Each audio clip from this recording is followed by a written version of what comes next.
سکوں، کرتی رہو تم ورد یہی، جو تم چاہو قلب سکوں، کرتی رہو تم ورد یہی، اس کلمے میں ہے سب شفا، لا الہ الا اللہ، لا الہ الا اللہ، محمد رسول اللہ، لا الہ الا اللہ، لا الہ الا اللہ۔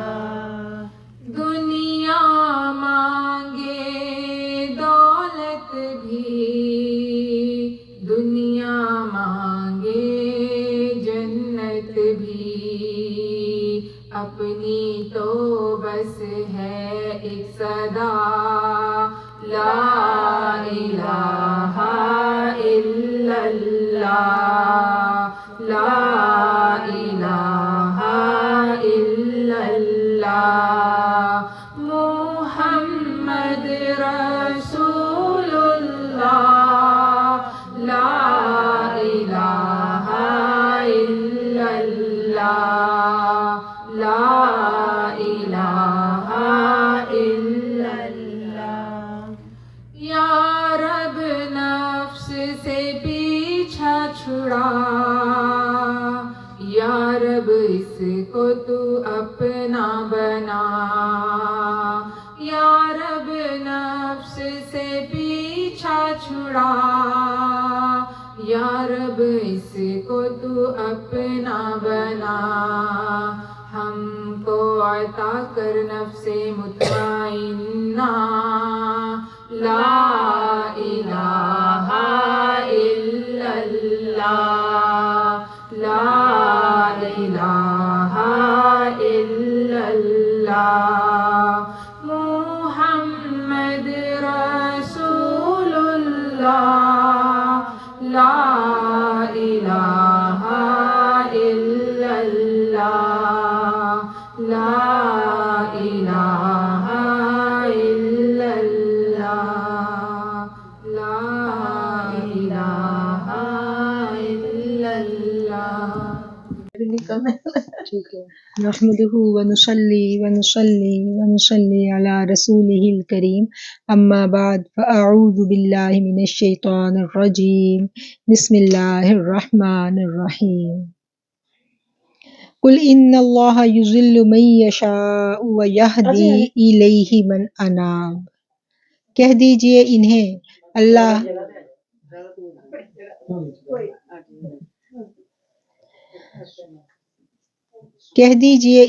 اللہ جس کو چاہتا ہے گمراہ کر دیتا ہے، جو اس کی طرف رجوع کرتے ہیں انہیں اپنے تک پہنچنے کا رستہ دکھاتا ہے۔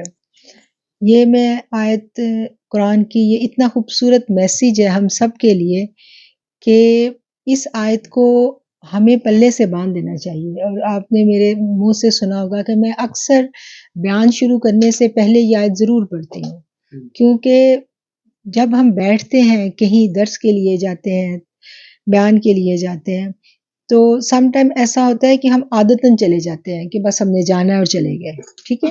ہماری نیت کا جو اخلاص ہے وہ بڑا ضروری ہوتا ہے، اور ہم نے دیکھا ہے کہ ماشاءاللہ جیسے آپ لوگ یہاں بیٹھے ہیں سب متوجہ ہیں، کیونکہ اس سے پہلے ہم نے ذکر کیا، جب اللہ کا ذکر کیا جاتا ہے تو دل جو ہے، دلوں کے زنگ اترتے ہیں، دل ہلکے ہو جاتے ہیں، ٹھیک ہے، تو کیفیت بدل جاتی ہے اور اللہ کی بات سننے پہ دل راغب ہوتا ہے۔ لیکن سم ٹائم ایسے ہوتا ہے کہ ہم ڈائریکٹ جا کے بیان شروع کرتے ہیں، بات اللہ کی شروع کرتے ہیں تو لوگ دھیان نہیں دیتے، تو اس وقت پھر یہ دل کرتا ہے کہ کاش یہ آیت ہم نے یاد کی ہوتی، اس کا ترجمہ ہم نے سمجھا ہوتا کہ ہدایت اور گمراہی اللہ کے اختیار میں، اللہ کے ہاتھ میں ہے، لیکن اللہ کیا کہتا ہے کہ جو اس کی طرف رجوع کرتا ہے اللہ اس کو ضرور ہدایت دیتا ہے۔ ہدایت سب سے بڑی نعمت ہے اللہ کی، اور ہدایت ہر نعمت اللہ دے دیتا ہے، بن مانگے ملتی ہے۔ دیکھیں سب کو کھانا ملتا ہے، ہم صبح اٹھ کے فجر نہ بھی پڑھیں تو ہمارے گھر میں رزق میں کوئی کمی نہیں آتی، سارا کھانا فریج اسی طرح بھری ہوتی ہے، ہماری صحت بھی اسی طرح الحمدللہ اپنے قدموں پہ ہم چلتے ہیں۔ ایسا نہیں ہے کہ صبح فجر قضا ہو گئی تو خدا نہ خواستہ یا کوئی نافرمانی رات کو ہو گئی۔ اور اگر ہم دیکھا جائے تو خواتین کے لیے تو یہ بھی بڑھیا ایک امتحان ہوتا ہے نا کہ اگر میاں کے ساتھ ہم ناراض ہو گئے تو ساری رات تو پھر بھی پکڑ آ جاتی ہے ہمارے اوپر۔ تو اب ایسا نہیں ہے کہ وہ جو ساری رات اللہ کی ناراضگی کا ہم لوگوں نے کوئی حرکت ایسی کر دی ہے گھر میں جس کی وجہ سے اللہ ہم سے خفا ہے، اللہ ناراض ہے، لیکن نعمتیں تو ساری اسی طرح گھر میں ہیں۔ امن سب سے بڑی نعمت تو امن ہے نا، فلسطین کو دیکھیں تو بے امنی اور حالت جنگ کتنی تکلیف دہ چیز ہے، سب سے بڑی چیز امن ہے، ہم امن میں ہیں، ہر نعمت ہے، سب کچھ ہے، لیکن چھن کیا جاتا ہے، دل سے ہدایت نکل جاتی ہے، دل سخت ہو جاتے ہیں، ٹھیک ہے نا۔ تو سب سے بڑی نعمت ہدایت ہے، اور میں آپ کو بعد میں بتا دوں گی۔ تو سب سے ضروری جو چیز ہے وہ کیا ہے کہ ہمیں جب بھی اللہ کی بات ہو ہم متوجہ ہو جائیں۔ اللہ نے کہا ہے کہ جب قرآن پڑھا جائے تو غور سے سنو، ٹھیک ہے، جب قرآن پڑھنے لگو تو شیطان سے میری پناہ میں آ جایا کرو۔ تو یہ اللہ نے ہمیں ہدایات دی ہیں، اللہ کی پناہ میں آ جانا، جب اللہ کی بات ہونے لگے تو رجوع کر لینا، راغب ہو جانا، پورے متوجہ ہو جانا۔ تو اللہ کہتا ہے جو میری بات سننے کے لیے متوجہ ہو جاتا ہے نا، پھر اللہ کا انعام کیا ملتا ہے؟ اللہ کہتا ہے میں اس کو ہدایت دے دیتا ہوں، اور جس کو میرا رب ہدایت دے دے پھر وہ گمراہ نہیں ہوتا، ٹھیک ہے نا۔ پھر جب اللہ کہتا ہے جب میں نے وعدہ کر لیا انک لا تخلف المیعاد، بے شک اللہ اپنے وعدوں کی خلاف ورزی نہیں کرتا۔ تو اللہ وعدہ کب کرتا ہے؟ جب ہم اللہ کی بات کو مانتے ہیں، ٹھیک ہے نا۔ تو یہ بڑی امپورٹنٹ چھوٹی چھوٹی سی ٹپس ہوتی ہیں ہماری زندگی کی جن کو ہم نے سیکھنا ہوتا ہے، اور اس سیکھنے کے لیے ہمیں وقت نکالنا پڑتا ہے، ہمیں قربانی دینی پڑتی ہے اپنے گھر کی، اپنے نفس کی۔ دیکھیں ہم اپنی خواہشوں کے پیچھے بازاروں میں، پارٹیز میں، ہر جگہ جانے کے لیے ٹائم نکالتے ہیں، وقت نکالتے ہیں، لیکن جب اللہ کی بات آتی ہے تو ہمارے پاس ٹائم نہیں ہے۔ تو اگر ہم اس چیز کا ارادہ کر لیں کہ ہم نے سیکھنا ہے دین کو، سیکھے بنا ایسے ہی نہیں ہمیں سب کچھ مل جاتا۔ نبی کریم صلی اللہ علیہ وسلم کی حیات مبارکہ کو ہم دیکھیں، کتنی محنت کی انہوں نے، صحابہ کرام کی زندگیاں دیکھیں، تو ہم اپنی زندگیوں میں دیکھیں کتنی آسانی ہے۔ اتنی آسانیوں کے باوجود اگر ہم لاپرواہی میں پڑے ہوئے ہیں، دوڑ میں پڑے ہوئے ہیں، تو پھر قصور کسی کا نہیں ہے۔ اللہ کہتا ہے جو بھی تم پہ مصیبت آتی ہے، قرآن کی آیت ہے، میں پڑھ کے سنا دیتی ہوں، قرآن ہی میں اللہ تعالیٰ فرماتے ہیں وَمَا أَصَابَكُم مِّن مُّصِيبَةٍ فَبِمَا كَسَبَتْ أَيْدِيكُمْ وَيَعْفُو عَن، اور جو تمہیں مصیبت پہنچی اس سبب سے ہے جو تمہارے ہاتھوں نے کمایا۔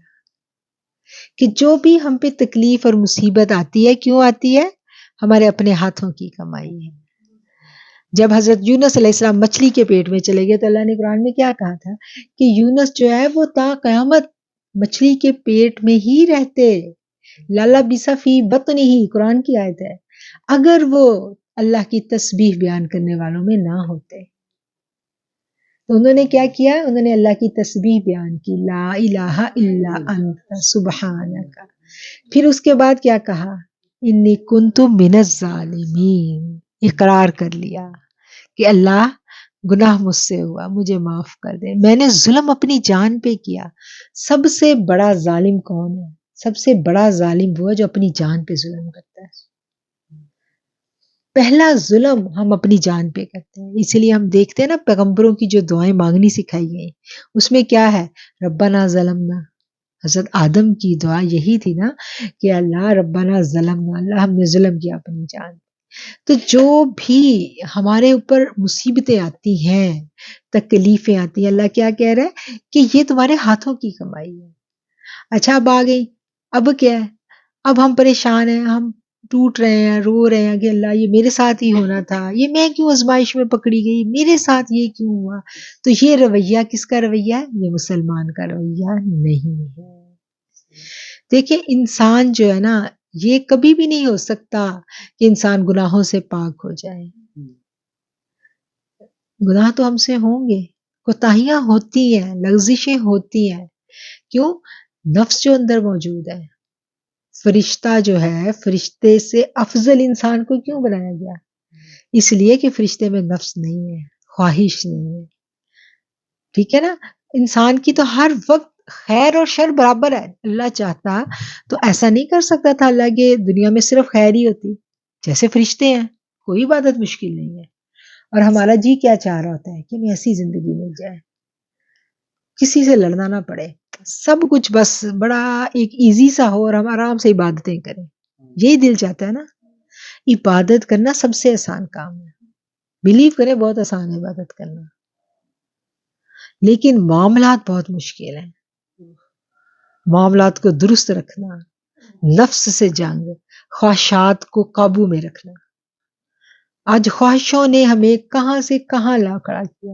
اگر ہم دیکھیں، اور میں کہتی ہوں اس ملک میں آ کے تو میں نے یہ محسوس کیا کہ اس ملک میں تو یہ جنگ اور زیادہ ہے، کیونکہ یہ جو سود اور ہر چیز آپ کی رینج میں، آپ جو بھی لینا چاہیں، جو بھی لینا چاہیں، یہاں تو میک اپ تک وہ قسطوں پہ مل رہا ہے، فرنیچر، یعنی آپ نے جو بھی کرنا ہے، خواہش خواہش، آسانی آسانی، دبتے چلے جاؤ دبتے چلے جاؤ، سود کے نیچے جاتے چلے جاؤ. اور سود کے بارے میں بڑے سخت احکامات، بڑے سخت. وہ اس ٹاپک کو ہم پڑھیں تو ہم اٹھے ہی نہ، سجدے سے نہ اٹھے اپنی معافیاں مانگ لیں. تو انسان جو ہے، اگر ہم دیکھیں تو انسان جو ہے، اس سے یہ شر اور خیر، یہ ہر اللہ نے کہا میں نے ہر چیز کا جوڑا پیدا کیا، نیکی بدی، خیر شر، گناہ ثواب، یہ سب پیرالل چلنا ہے. کوتاہیاں ہوتی ہیں ہم سے، انسان سے ہوتی. یہ نہیں ہے کہ اگر ایک شخص جو ہے وہ یہ کہے کہ میں 5 وقت نماز پڑھ رہا ہوں تو اب میں بالکل ولایت کے اس مقام پہ پہنچ گیا، اگر مجھ سے کوتاہی نہیں ہوگی. کوتاہی اس سے بھی ہوگی. تو کیا ہے کہ وہ اس میں فرق یہ ہوتا ہے کہ اس کو اس گناہ کا جو شر ہے اللہ اس سے محفوظ کر لیتا ہے. یہ بڑی باریک بات ہے. گناہ کے شر سے ہم کیسے محفوظ ہوتے ہیں؟ پتہ ہے کیسے محفوظ ہوتے ہیں؟ گناہ کے شر سے ہم ایسے محفوظ ہوتے ہیں کہ گناہ کرنے کے بعد دل تڑپ اٹھتا ہے، پریشان ہو جاتے ہیں، گھبراہٹ شروع ہو جاتی ہے، بے قراری شروع ہو جاتی ہے، رونا آنے لگتا ہے، بھاگتے ہیں، فٹافٹ اللہ سے معافی مانگتے ہیں. جس کے ساتھ ہم نے زیادتی کی ہوتی ہے اس سے معافی مانگتے ہیں، اس سے سوری کرتے ہیں، رب سے روتے ہیں. تو پھر کیا ہوتا ہے کہ اللہ کہتا ہے کہ میں نے ان کی برائیوں کو سیئات سے بدل دیا. بڑی خوبصورت آیت ہے یہ، جس کا ترجمہ یہ ہے کہ میں ان کے گناہوں کو نیکیوں سے بدل دیتا ہوں. تو وہ تو اتنا رحیم ہے، اتنا کریم ہے. وہ جب اس کا تعارف ہمیں حاصل ہو جاتا ہے کہ ہمارا رب اتنا رحیم و کریم ہے، تو پھر ہمیں پتہ چلتا ہے کہ انسان کو اشرف المخلوقات کیوں بنایا گیا. انسان تو بڑی معتبر چیز ہے. تو ہم کیا کرتے ہیں، ہمیں کسی میں تھوڑا سا عیب نظر آتا ہے تو ہم کہتے ہیں کہ بس یہ تو بہت گناہ گار ہے.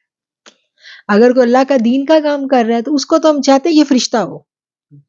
اگر یہ درس دیتی ہے تو اس کو تو بالکل ایک راہب کی زندگی گزارنی چاہیے. ہمیں نہیں پتا کہ اس کے گھر کے کیا مسائل ہیں، وہ کن کن محاذوں پہ لڑ رہی ہے. اپنی جگہ ہم میں سے ہر فرد، ہر عورت پتہ نہیں اپنے گھر میں کس کس جگہ پہ وہ سروائیو کر رہی ہے، اور اس کے باوجود اگر وہ کچھ تھوڑا سا کام اچھائی کا کرنا چاہ رہی ہے تو ہمیں اس کے ساتھ تعاون کرنا ہے، ہمیں اس کو اپنے ساتھ لے کے چلنا ہے. اگر کوئی ہمارے گروپ میں شامل ہو گیا اور اس سے کوئی کوتاہی ہو گئی تو ہم کہتے ہیں اس کو گروپ سے نکال لو، بس اس کو نکال لو. ایسا نہیں ہے، ایسا نہیں ہے. وہ بھی حضور کی امتی ہے. جب ہم نے حضور سے پیار کر لیا تو پھر حضور کے ہر امتی سے ہمیں پیار کرنا ہے. حضور کا کلمہ جو اس نے پڑھ لیا، پھر اگر حضور کا کلمہ پڑھ لیا تو وہ کسی بھی مسلک سے ہو، ہمیں مسلک کی جنگ میں بھی نہیں پڑنا. ہمارے لیے ہمارے عمل، اس کے لیے اس کے عمل. ہم نے یہ دیکھنا ہے وہ مسلمان ہے تو ہمارے لیے قابل احترام ہے. ہمیں اپنا دل بڑا کرنا ہے. ہر بندے کا اللہ کے ساتھ اپنا معاملہ ہے. ہمیں اپنے عیبوں کو دیکھنا ہے کہ میرے عیب کون سے ہیں. جب اپنے عیب نظر آنے لگتے ہیں نا تو پھر دوسروں کے عیب دکھائی دینے بند ہو جاتے ہیں. اور ہمیں کیا، ہمیں اپنے عیب نظر آ رہے ہوتے ہیں. تو اللہ تعالیٰ کے ساتھ اللہ کیا کہتا ہے کہ جب کوئی شخص اپنے آپ کو پہچان لیتا ہے تو وہ پھر مجھے پہچان لیتا ہے. اور جب اللہ کہتا ہے کوئی مجھے پہچان لیتا ہے تو پھر وہ مجھ سے محبت کرنے لگتا ہے. اور جب اللہ کہتا ہے کوئی مجھ سے محبت کرنے لگتا ہے تو پھر میں بھی اس سے محبت کرنے لگتا ہوں. اور پھر جب اللہ کسی سے محبت کرنے لگتا ہے تو اس کی کیا پہچان ہے؟ پتہ ہے اس کی کیا پہچان ہے؟ کیا پہچان ہے اس کی؟ میرے پرانے اسٹوڈنٹس بتائیں گے. ہاں، پھر لوگوں کے دلوں میں اس کی محبت بن جاتی ہے. آج دیکھیں، آج یعنی چونکہ میرا اس شعبے سے تعلق ہے، درس و تدریس ہے، تو میرے پاس جو 90% خواتین آتی ہیں ان کا مسئلہ یہ ہوتا ہے کہ ہمیں محبت نہیں ملی، ہمیں پیار نہیں ملا، ہمیں بس سسرال سے پیار نہیں ملا، ہمیں شوہر سے پیار نہیں ملا، بچے جوان ساسیں بن گئی، دادیاں بن گئی، شوہر سے محبت نہیں ملی. تو اب بات جو ہے نا، بات سمجھنے کی. دیکھیے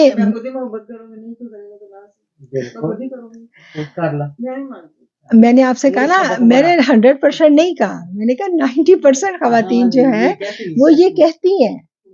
اور اللہ معاف کرے، یہ جو ناشکری ہے نا، ناشکری، یہ ناشکری اگر ہمیں پتہ چل جائے نا کہ ہمارا شوہر ہمارے سر پہ موجود ہے، یہ کتنی بڑی نعمت ہے، یہ کتنی بڑی نعمت ہے.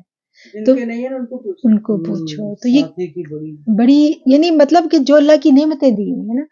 اب صحت ہی دیکھ لو، نماز کی توفیق، سجدے کی توفیق، آج امن میں بیٹھے ہیں، باہر کوئی بم نہیں برس رہے. میری ٹیچر کہا کرتی تھی کہ تم لوگ اتنا شکر ادا کرو کہ قرآن کھول کے پڑھ رہے ہو. ایسا بھی وقت آ سکتا ہے اور امتوں پہ آیا ہے، ہماری امت پہ آیا ہے. جب رشیا میں کیا ہوا تھا، جب کمیونزم آیا تو قرآن تو ختم کر دیے گئے تھے، کوئی قرآن نہیں پڑھ سکتا تھا. تو چائنا میں آپ سوچیں کہ مسجدوں کو تالے تھے، اور چائنا کے جو مسلمان ہیں، جب ہم چائنا میں تھے تو وہاں کے جو مسلمان تھے 18 ایئرس تک ان کے بچوں کو مسجد جانے کی اجازت نہیں تھی. چائنیز مسلم اپنا ہیڈ کور نہیں کر سکتی تھی آج سے 20 سال پہلے. ہمیں فارنرز کو وہ کچھ نہیں کہتے، لیکن جو ان کے مسلمان ہیں وہ نہیں کر سکتے ہیڈ کور. تو پھر کیا ہوتا ہے کہ جب ہمیں اختیار دیا گیا، نعمت دی گئی اور ہم نے اس کی قدر نہیں کی تو پھر اللہ نعمتیں چھین بھی لیتے ہیں. ہم اپنے بچے کو بہت قیمتی سا تحفہ لے کے دیں نا کوئی، تو بچہ قدر نہ کرے تو ماں بھی اگلی دفعہ اتنی قیمتی چیز نہیں لے کے دیتی، نہیں لے کے دیتے. ہم بھی کہتے ہیں تمہیں قدر ہی کوئی نہیں ہے. ہماری اولاد ہے پھر بھی ہم کہتے ہیں تو جس دن قدر کرنی آئے گی اس دن مہنگی چیز لے کے دیں گے. ہوتا ہے نا ایسا، سامنے بیٹھا. تو کیا ہے کہ یہ بڑی ضروری باتیں ہیں یہ سمجھنے کی. تو یہ جو محافل کا ہم اہتمام کرتے ہیں، ہم کہتے ہیں کہ کوئی ایسا پلیٹ فارم ہونا چاہیے کہ ہم اپنے آپ کو پہچانیں. ایسا نہ ہو کہ ہم سے کوئی ایسی کوتاہیاں ہو جائے کہ یہ نعمتیں ہم سے چھین جائیں. آج یہ بہت بڑی نعمت ہے کہ امن ہے، آج یہ بہت بڑی نعمت ہے کہ ہم اپنا ہیڈ کور کر سکتے ہیں. میں آپ لوگوں کو بتاؤں کہ ایک دفعہ ہم لوگ چائنا میں اپنی جو ہماری یونیورسٹی کا تھا کیفیٹیریا، وہاں پر مسلم فوڈ ملتی تھی. وہاں پر چائنا میں اس زمانے میں چونکہ وہ گوگل کا ٹائم نہیں تھا، اسمارٹ فون نہیں آئے تھے، اور حلال فوڈ بہت مشکل سے ملتا تھا. تو ہم لوگ ایک دفعہ کھانا کھا کے باہر نکلے، یونیورسٹی سے نکل کے ہم جا رہے تھے کہیں، تو ہمارے پیچھے ایک کپل آیا. تو انہوں نے آ کے قریب مجھے سلام کہا نا. تو حلیہ ان کا یہ نارمل تھا، یعنی مسلمانوں والا حلیہ نہیں تھا. تو چونکہ میں بایا لیتی تھی تو وہ لوگ پہچان لیتے تھے کہ یہ مسلمان ہے، اور ایک کوڈ ہوتا تھا کہ السلام علیکم. تو انہوں نے آ کے پیچھے سے اسلام کیا اس کپل نے. تو ہم نے کہا وعلیکم السلام. تو وہ نا ہمارے ساتھ ساتھ چلنے لگ گئے. تو میں نے پوچھا کہ آپ لوگ کہاں رہتے ہیں؟ ہم نے کہا ہم ادھر رہتے ہیں. تو انہوں نے کہا ہم بھی آپ کے گھر چلیں، مسلمان ہیں. ہم نے کہا آ جائیں. وہ ہمارے گھر آئے تو اتنے خوش، وہ کپل اتنے خوش، میاں بیوی دونوں. تو کہتے ہیں کہ آپ لوگ کتنے خوش قسمت ہو، آپ لوگ مسلمان ملک میں رہتے ہو، آپ لوگ مسجد جا سکتے ہو، آپ لوگ جو چاہو کھا سکتے ہو باہر سے. تو میں نے کہا کہ یعنی ہم نے ان کو سرو وغیرہ کیا، تو ہم نے کہا آپ لوگ بیجنگ میں نہیں رہتے، ہم بیجنگ میں تھے، کیپٹل تھا بیجنگ، تو یعنی بڑا شہر تھا، تو وہ کسی چھوٹے شہر سے آئے تھے. انہوں نے کہا کہ ہم کوئی کورس کرنے آئے ہیں گورنمنٹ کی طرف سے، تو ہم نے آگے انگلینڈ جانا ہے، تو ہم ادھر وہ کوئی کورس کرنے آئے، انگلش سیکھنے آئے، کیونکہ ان کے ہاں انگلش اسکولوں میں نہیں پڑھائی جاتی، انگلش کے لیے اسپیشل یونیورسٹیز ہیں جو انٹرنیشنل لیول کی ہیں. ان کے ڈاکٹروں کو بھی انگلش نہیں آتی، آپ ہاسپٹل میں بھی جائیں گے تو ٹرانسلیٹر آپ کو لے کے جانا پڑتا ہے، وہاں انگلش بالکل نہیں ہے. تو انہوں نے کہا کہ خیر انہوں نے کہا کہ ہمارے تو 18 سال تک اگر بچہ کوئی چلا جائے مسجد میں تو اس کو فزیکل ابیوز کرتی ہے پولیس، مارتی ہے اس کو، اور ان کے گھروں میں جو قرآن ہے وہ ایسے نہیں ہے کہ ان پہ عربی لکھی ہو، جرم ایسا قرآن. انہوں نے اپنا قرآن ہمیں دکھایا، ان کا قرآن ان کی چائنیز میں لکھا ہوا تھا، اور ماشاء اللہ ان کو اتنا قرآن زبانی یاد تھا. ان کا قرآن کیسے بچا؟ ان کی ماؤں نے بچایا، ان کے بزرگوں نے بچایا. جب کمیونسٹ آئے نا تو قرآن پہ پابندی لگ گئی، سارے قرآن گورنمنٹ نے لے لیے. تو پھر کیا تھا کہ جو حافظ تھے قرآن کے، انہوں نے چھپ چھپ کے قرآن یاد کروائے، آگے سے آگے نسلن نسلن قرآن یاد کروائے، رٹے ہوئے قرآن. اتنا پیارا قرآن پڑھتے ہیں، اور ان کا قرآن ہمارے سامنے ہم پڑھ ہی نہیں سکتے. پھر انہوں نے کہا کہ آپ ہمارے گھر آئے نا، ہاسٹل میں انہوں نے ہمیں انوائٹ کیا اپنے اس میں ہاسٹل میں، ہم گئے ان کے گھر تو کھانے پہ بلایا نا ہمیں. جب ہم گئے تو کوئی کھانے کا وہاں سمجھ نہیں آئی، کچھ بھی نہیں. میں نے کہا یہ کیسی دعوت ہے ہماری؟ تو وہ نا اتنے بڑے بڑے وہ لے کے آئے ڈشیں، اس کے اندر ڈرائی فوڈ تھا، ڈرائی گوشت لیمب کا، اور مختلف قسم کا قیمہ بنا ہوا، اور یہ کیا اس کو ڈرائی سی پاؤڈر سا بوٹیوں کی، یعنی چیزیں اس طرح کی نا. تو کہتے کہ ہم ادھر 3 مہینے کے کورس کے لیے آئے ہیں، تو 3 مہینے کی فوڈ ہم اپنی لے کے آئے ہیں، ہم بازار کا نہیں کھاتے، ایون کہ حلال ہے تب بھی ہم نہیں کھاتے. اب دیکھیں خوراک کے بارے میں کیئر، ایمان ایسے ہی نہیں بچتا. اور بظاہر وہ لوگ دوپٹہ بھی نہیں لے سکتے، ہیڈ بھی نہیں کور کر سکتے، لیکن ان کا ایمان. اور پھر انہوں نے وہ جو لیمب کا کھانا تھا، وہ گوشت کی چیزیں بنی ہوئی تھی جو انہوں نے پھر ہمیں مائکرو ویو میں گرم کر کے کھلائی، بڑا مزے کا. اس نے کہا کہ دیکھیں روٹیاں نان تھے وہ بھی پریزرو کیے ہوئے، وہ کہتے یہ دھوپ میں ان کو کوئی پرانے طریقے تھے پورے. تو کہتے کہ ہم اسی طریقے سے یہ کھانے سب ہماری جو ماں ہے وہ پاک صاف ہاتھوں کے باوضو ہاتھوں کے کھانے بنتے ہیں، تو ہم جب کہیں ٹریولنگ پہ جاتے ہیں تو پھر اتنے عرصے کا کھانا ہمارے ساتھ جاتا ہے. یا پھر آپ سوچیں کس طرح انہوں نے اسٹرگل کی ایمان بچانے میں. تو اب اگر سوچا جائے تو مجھے اپنی ٹیچر کی بات یاد آتی ہے کہ جب اللہ موقع دیتا ہے، سیکھنے کا بھی موقع دے رہا ہے. کوئی یہاں امریکہ میں تو ادھر بہت ہی آسانی ہے، مسجدیں کھلی ہیں، ہم ہیڈ کور کر سکتے ہیں، ہم قرآن کو بیٹھ کے پڑھ سکتے ہیں، ہم قرآن کو سیکھ سکتے ہیں، کوئی پوچھتا نہیں. نہیں کرے میرے پاس قرآن پڑھنے لڑکیاں آنے لگ گئی یونیورسٹی کی نا، تو وہ آتی تھی، اور ان کو کیا تھا کہ ایک دفعہ ہم نے جیسے مل کے صلاۃ التسبیح پڑھائی، تو وہ ایک اسٹوڈنٹ تھی، اس کو پتہ چلا تو وہ بھی آ گئی. اب اس کو یہ پتا تھا کہ میں مسلمان ہوں، بس اس کو یہ پتا تھا. تو میں کبھی یونیورسٹی جاتی تھی نا تو وہ دیکھ لیتی تھی، تو پھر آ کے السلام علیکم وعلیکم السلام، بس ان کو یہ پتا ہے کہ جو سلام کرتا ہے وعلیکم السلام کرتا ہے، اور کچھ نہیں پتا تھا اس کو. تو میں نے اس کو کہا کہ اس طرح رمضان ہے اور صلاۃ التسبیح ہم نے پڑھنی ہے، تو میری فرینڈ نے کہا تم نے آنا ہے تو تم آ جانا. وہ آ گئی. اچھا وہ 2 لڑکیاں آئیں، یہ دونوں مسلمان تھیں. اب ہم صلاۃ التسبیح جیسے پڑھی ہے تو اس نے بھی دیکھا تھا کہ جو ایک تو آتی تھی میرے پاس، جو میری اسٹوڈنٹ بن گئی، اس کو میں سکھاتی تھی. وہ گھر کیونکہ وہ لوگ تو ہیڈ کور نہیں کر سکتے تھے، وہ آتے سال بھاگتی، دوپٹہ اٹھاتی، اور وضو اس کو سب آتا تھا. وہ جو نہیں آئی نا، اب اس کو کچھ نہیں پتا، وہ آئی اور اس نے اسکارف اٹھایا اور ہمارے ساتھ پوری نماز پڑھ لی. اور نماز پڑھنے کے بعد وہ ہم دعا مانگ رہے ہیں، ایسے رو رہی، تڑپ تڑپ کے رو رہی. اس کو کچھ بھی نہیں سمجھ آ رہی کہ ہم تو اپنی زبان میں پڑھ رہے تھے نا، ہم انگلش میں تو نہیں پڑھ رہے تھے، لیکن وہ رو رہی. ایسی اس کی کیفیات. میں کہتی نا کہ روح جو ہے نا، روح نور کو پہچانتی ہے. روح کے لیے زبان نہیں ہوتی، روح کو زبان لفظ نہیں چاہیے، روح صرف اللہ کا نور پہچان لیتی. اچھا وہ اس کے بعد اتنا میرے گلے لگ کے روئی اور سب کچھ. اور اس کے بعد اس کی فرینڈ نے اس کو کہا کہ تمہیں تو پیریڈز ہوئے ہوئے تھے، تم نے نماز پڑھ لی. کہتی اچھا. اب اس کو یہ بھی نہیں پتا کہ پاکی ناپاکی کیا ہے. تو مطلب بس وہ مسلمان ہے. ایسے ہوتا ہے اگر محنت نہ کریں. جس کے پیرنٹس نے محنت کی وہ مسلم ریسٹورنٹ کا کھانا بھی نہیں کھا رہا. اسی معاشرے میں آپ کو یہ بتانا چاہ رہی ہوں کہ اسی معاشرے میں دونوں نسلیں پلی ہیں نا، اسی معاشرے میں پلی ہیں نا. تو ایک نسل وہ ہے کہ جو مسلم ریسٹورنٹ کا کھانا نہیں کھا رہے، اور دوسری نسل وہ ہے کہ جس کو پاکی نہ پاکی کا ہی نہیں ہوتا. تو یہ چیزیں نسلوں میں ٹریول کرتی ہیں. تو اب یہ نہیں ہے کہ ہمارا جی چاہتا ہے کہ ہم ڈنڈا اٹھا لیں، ہمارے بچے ہم سے اچھے مسلمان بن جائیں، ہماری کوئی بات نہیں. یہی جی چاہتا ہے نا ہمارا، یہی جی چاہتا ہے نا. سچ بتائے ہم کسی کو مسلمان نہیں بنا سکتے. ہم تو اپنے آپ کو کلمہ نہیں اندر کا پڑھا سکے ابھی تک. اگر ہم دیکھیں نا، دل کا کلمہ ایسے ہی آسان نہیں ہوتا. وہ جو بابے نے کہا ہے نا کہ زبانی کلمہ ہر کوئی پڑھتا، دل دا کلمہ ہو کوئی ہو.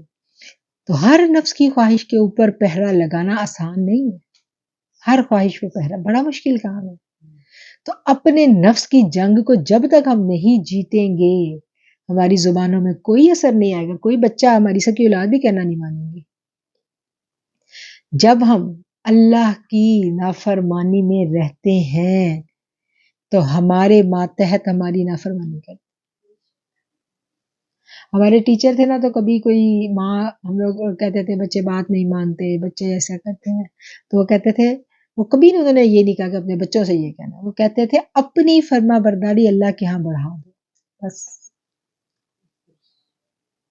اپنے اوپر محنت کرو، وہ لوٹ آئیں گے، وہ لوٹ آئیں گے. کیونکہ زمانہ ایسا، وقت ایسا، باہر بہت بہت ہوا تیز ہے. بچے تو باہر جاتے ہیں نا، تو باہر بہت مشکلات ہیں انہیں. تو وہ اتنا تضاد ہے اندر اور باہر کا. ہم جہاں بیٹھے ہیں، مسلم کنٹری میں تو نہیں ہے نا، تو ان کے ہاتھوں میں جو ہے وہ سب کچھ فرق ہے، اندر باہر بہت کچھ فرق ہے. تو ہم کیا کر سکتے ہیں؟ ہم اپنے سجدے لمبے کر سکتے ہیں. ہماری ٹیچر کہا کرتی تھی، اس وقت ہمارے بچے چھوٹے تھے، تو وہ کہا کرتی تھی جن کے بچے چھوٹے ہیں وہ نماز 5 وقت کی پڑھا کریں، تو جن کے بچے بڑے ہو گئے ہیں نا وہ تہجدوں کو لمبا کریں. اس وقت ہم سوچتے تھے کہ یہ بڑے بچوں والوں کو تہجدیں لمبی کرنے کی کیا ضرورت ہے. تو جب ہمارے اپنے بچے بڑے ہوئے تو ہمیں سمجھ آئی کہ جب بچے بڑے ہو جاتے ہیں تو ماں کا امتحان اور طرح کا ہو جاتا ہے، زیادہ مشکل میں چلی جاتی. تو پھر بات پھر وہی آ جاتی ہے کہ رسول اللہ صلی اللہ علیہ وسلم کی اس حدیث کو ہم نے یاد کرنا ہے کہ جب فتنوں کا دور ہوگا، تو اس سے بڑھ کر کون سا فتنوں کا دور آنا ہے؟ بتائیں مجھے. یہ فتنوں کا دور ہے نا. ہم جس دور میں بیٹھے ہیں یہ فتنوں کا دور ہے. آپ نے کہا تھا میں جیسے آسمان سے بارش برستی ہے نا، ایسے میں تمہارے گھروں پہ فتنوں کی بارش دیکھ رہا ہوں. تو پڑھ رہی ہے نا، یہ جو سگنل 2 منٹ نہیں آتے نا ہمارے فون پہ، یہ اپنے اندر بڑا شر لے کے آتے ہیں. اس میں بڑا شر ہے. یہ جو آسمان سے سگنل برس رہے ہیں نا، خیر تو ہے لیکن شر بہت زیادہ. تو یہ فتنوں کا دور ہے. تو فتنوں کے دور میں ایمان بچانا آسان نہیں ہے. یہ فتنوں کے دور میں ایمان نہیں بچتا. تو پھر جب آپ نے کہا تھا نا کہ جب فتنوں کا دور آئے گا اور ایمان بچانا، آپ صلی اللہ علیہ وسلم نے فرمایا ایسے ہوگا جیسے کسی کی ہتھیلی پہ انگارہ رکھ دیا جائے، اتنا مشکل ہو جائے گا. تو صحابہ نے کہا یا رسول اللہ پھر ہم کیا کریں؟ اگر ہم اس زمانے کو پائیں تو ہم کیسے اپنا ایمان بچائیں؟ تو آقا علیہ الصلوۃ والسلام نے فرمایا کہ ایمان والے اکٹھے ہو جائیں. ایک دوسرے سے انرجی ملتی ہے نا، تو ایمان والے اکٹھے ہو جائیں. تو یہ جو محافل کا ہم کہتے ہیں نا اہتمام کیا جائے، تو یہ اہتمام کرنے کے پیچھے یہی والی حدیث جو ہے، اس کی جو لاجک بتائی گئی، جو بتایا گیا کہ ایمان والے اکٹھے ہو جائیں. اب دیکھیں اگر جیسی ہماری صحبت ہوگی، جیسے ہمارے فرینڈز ہوں گے، ویسا ہی ہمارا ایمان ہوگا. آدمی اپنی صحبت سے پہچانا جاتا ہے نا. تو ہم نہیں لڑ سکتے ہیں، ہم نہیں لڑ سکتے. لڑ سکتے ہیں؟ بتائیں. نہیں لڑ سکتے. زمانہ بہت زیادہ تیز رفتار ہوگی.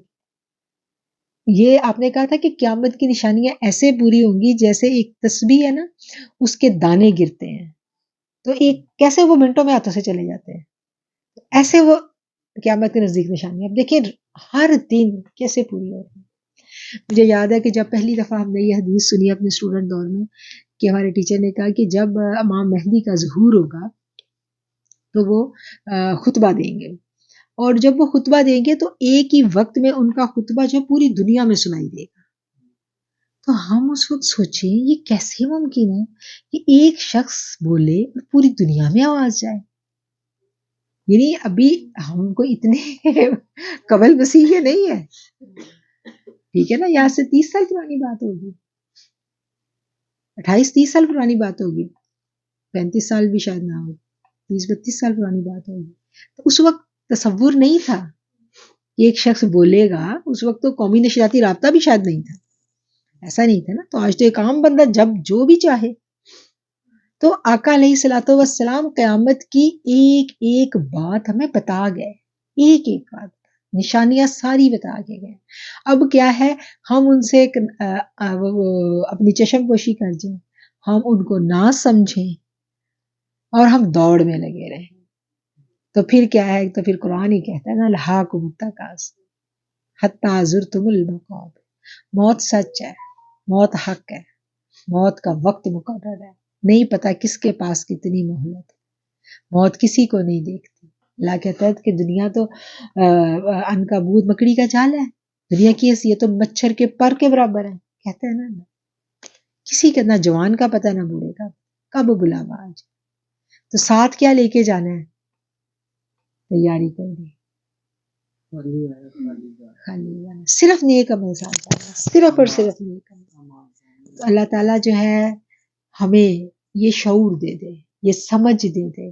ابھی بھی ہمارے پاس وقت ہے، ابھی بھی وقت ہے کہ ہم سمجھیں، بیٹھ کے ہم بھاگنا چھوڑ دیں، ہم سمجھیں، ہم غور کریں. جب ہم اب دیکھیں جہاں پر اب اتنے سارے لوگوں سے میرا ملنے کا اتفاق ہوتا ہے، ایک تصور یہ بن گیا ہے کہ جو کوئی اللہ کی بات کرے گا وہ کوئی اس کے پاس کوئی ایسی قوت ہوگی کہ ہم اس سے وہ قوت تھوڑی سی ہم بھی لے لیں. یہی تصور بن گیا کہ جو کوئی اللہ کی بات کرے گا اس کے پاس یا تو ہم اس سے دعا کروا لیں، یا اس کے پاس کوئی ایسا وظیفہ ہے جس کی وجہ سے وہ اپنی مرضی کی ساری خواہشیں پوری کر سکتا ہے، تو وہ وظیفہ ہمیں مل جائے. یا پھر کوئی ایسا اس کے پاس اس نے عملیات کر کے کوئی ایسی غیر مرئی قوتیں حاصل کر لی ہیں کہ اگر ہم اس سے وہ لے لیں تو ہم مصیبتوں سے بچ سکتے ہیں.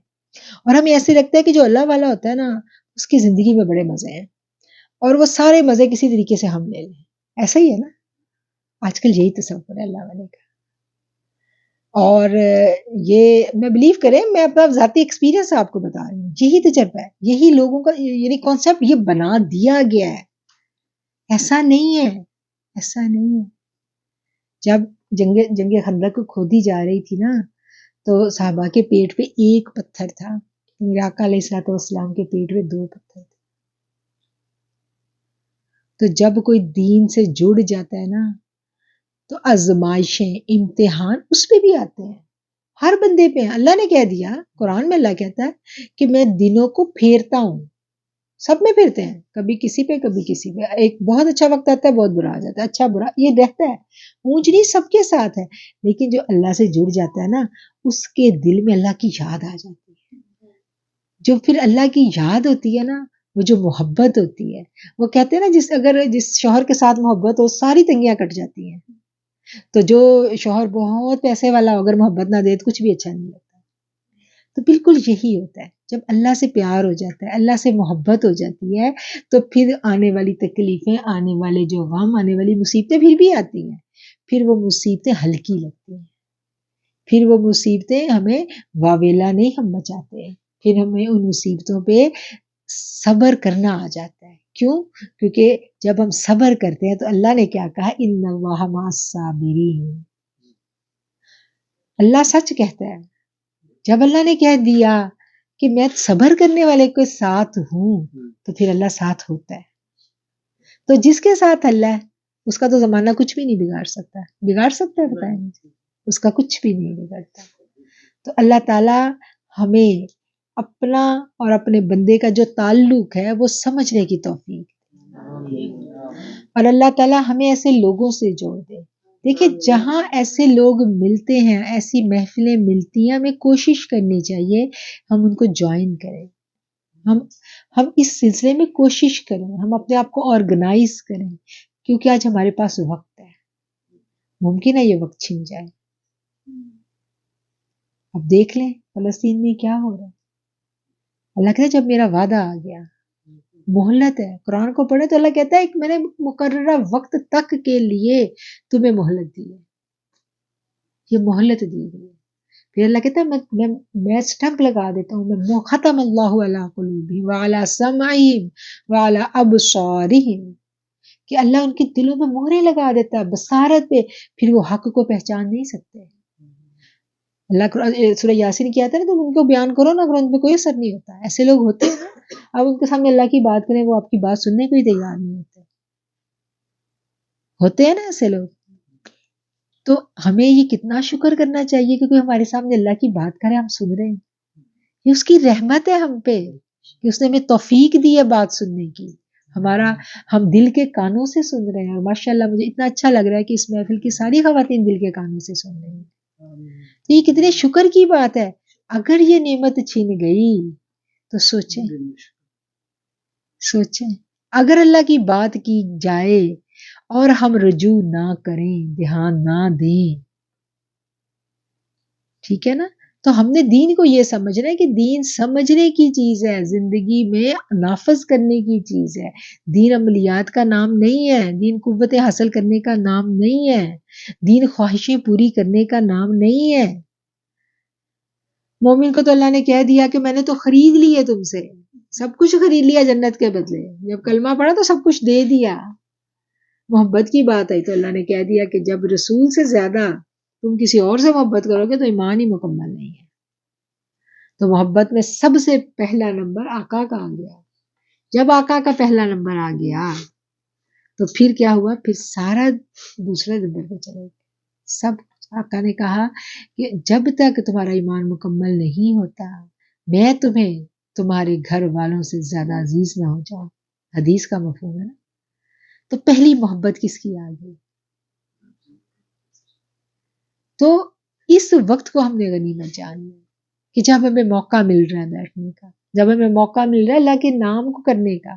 اللہ کا جو نام ہے نا، اللہ کا ہر نام اپنے اندر ایک صفت سمیٹے ہوئے، ہر نام جو اللہ نام ہے نا، یہ ذاتی نام ہے اللہ کا، جو اللہ کے صفاتی نام ہے نا، اس ہر صفاتی، ابھی ہم نے جو پڑھے ہیں، جو ہم نے ختم خواجان پڑھا، یہ ہر صفاتی نام جو ہے نا، یہ اپنے اندر اس نام کی صفت سمیٹے ہوئے، اور جب اللہ کو ہم صفاتی ناموں سے پکارتے ہیں تو اللہ بہت خوش ہوتا ہے۔ اللہ کی رحمت معجزن ہوتی ہے، وہ برستی ہے۔ یہ جو آپ لوگوں کے دل اتنے اچھے سے ہوئے گے نا سننے کے لیے، ٹھیک ہے نا، یہ کیوں ہوئے ہیں؟ کیونکہ دلوں کا زنگ اترا ہے۔ ہم نے مل کے وہ ختم خواجان پڑھا، اس کی بڑی برکت ہے۔ اس کو جب ہم بیٹھ کے پڑھتے ہیں، سنتے ہیں، تو ایسی رحمتیں آتی ہیں، ایسی رحمتیں آتی ہیں کہ اللہ کا جو، جس کو کیا کہتے ہیں، اللہ کی معرفت کی باتیں ہمیں سمجھ میں آنے لگتی ہیں، ٹھیک ہے نا۔ تو ہم نے اپنے دین کو سمجھنا ہے، اس کو سیکھنا ہے، صرف اس کو رٹنا نہیں ہے۔ قرآن صرف رٹنے کے لیے نہیں آیا، اس کے ایک ایک لفظ کو پڑھے، ثواب ہمیں مل رہا ہے، ثواب تو ملتا ہے، قرآن تو رحمت ہی رحمت ہے، لیکن اس کو سمجھنا ہے۔ اللہ سے محبت کرنی ہے ہم نے، جب اللہ سے محبت کریں گے تو دیکھیں پھر زندگی بدل جاتی ہے، پھر بندہ غموں میں بھی مسکرانا سیکھ لیتا ہے، سیکھتا نہیں ہے، خود بخود مسکراتا ہے غموں میں۔ اللہ کی محبت بڑی حسین چیز ہے، بڑی خوبصورت چیز ہے، ٹھیک ہے۔ آخر الدعوانا ان الحمدللہ رب العالمین۔